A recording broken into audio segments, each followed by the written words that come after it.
My name is Professor Edgar Cahn, and I am both a professor of law and founder of Timebanking and founder of Timebanks USA.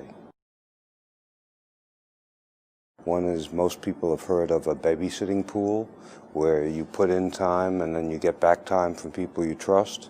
And Timebanking is an all-purpose babysitting pool where you can put in everything from rides to home repair to language lessons, and you get out what you need for yourself or for your family.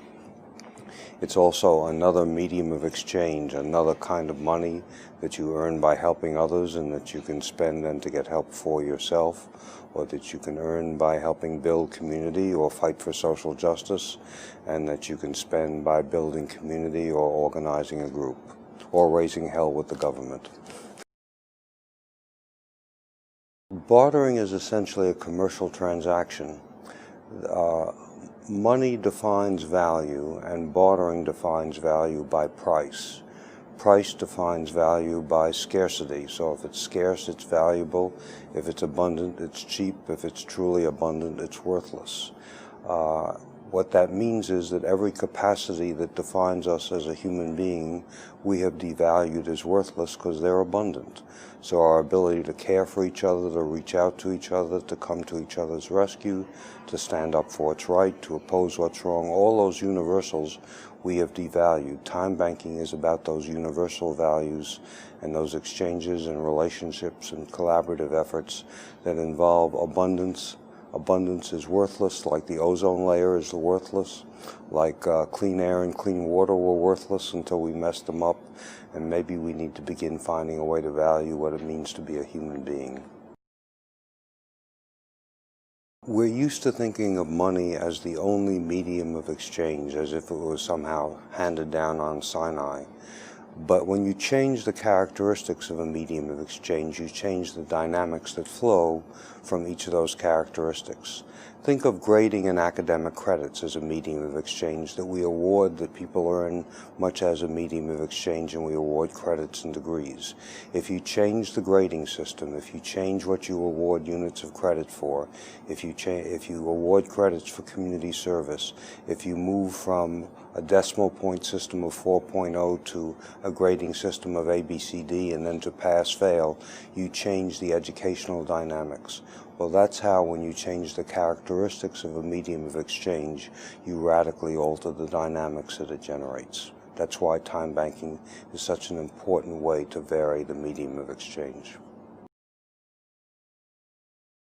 I think we live as strangers, and when we meet a neighbor whom we've known for 5 years, we ask them something very personal, like, do you think it'll rain tomorrow? Who's going to win the game?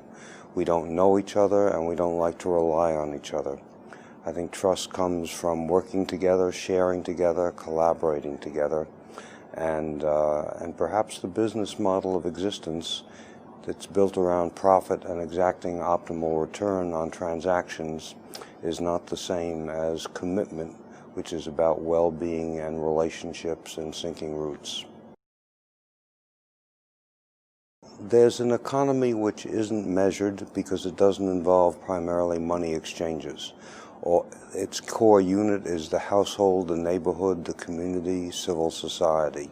It raises children, it keeps families strong, it makes neighborhoods vibrant, it turns people out for election, it holds officials accountable, it fights to make democracy work, it fights for social justice, and it fights to make the planet sustainable, but nothing of economic worth. That, to my mind, is a core economy, and we better start valuing it, and we better start rebuilding it, because without it, we're in bad shape. We're wired historically to deal with danger and with threat. So we have adrenaline glands, and we know how to respond to danger, and we know how to compete with each other, and we know how to deal with adversaries. But there's another part of us which is wired to deal with collaboration, with friendship, with altruism, with caring. We're descended, there's a book, Mothers and Others, that suggests we're descended from primates who knew how to entrust their children to to an aunt or an uncle or a brother or a sister, because if the male was killed, the mother could not raise the children. So we have a long period of adolescence and childhood before we're self-sufficient. And that ability to care for each other, to rely on each other, to be interdependent is the other part of our nature that I think is as key as our ability to fight and compete. I think I would measure it in terms of what I call core values. We're getting messages from different sources, but the messages are the same, that we need each other. Some of those messages are coming from global warming and sustainability. We're interdependent. Some are coming from the internet and how we share on the internet. Some are coming from that we're an aging society and we need to learn how to take care of each other. But all of them say we'd better measure well-being by our ability to take care of each other and to manage that interdependence in a way that doesn't burst limits and doesn't exhaust resources. In 2050, there will still be money, but time banking will be part of a universal tradition, because on the one hand, money is very effective in rationing scarcity, but it's not awfully good in rationing abundance and in distributing abundance. And we have the capacity to produce all that we need in terms of material goods.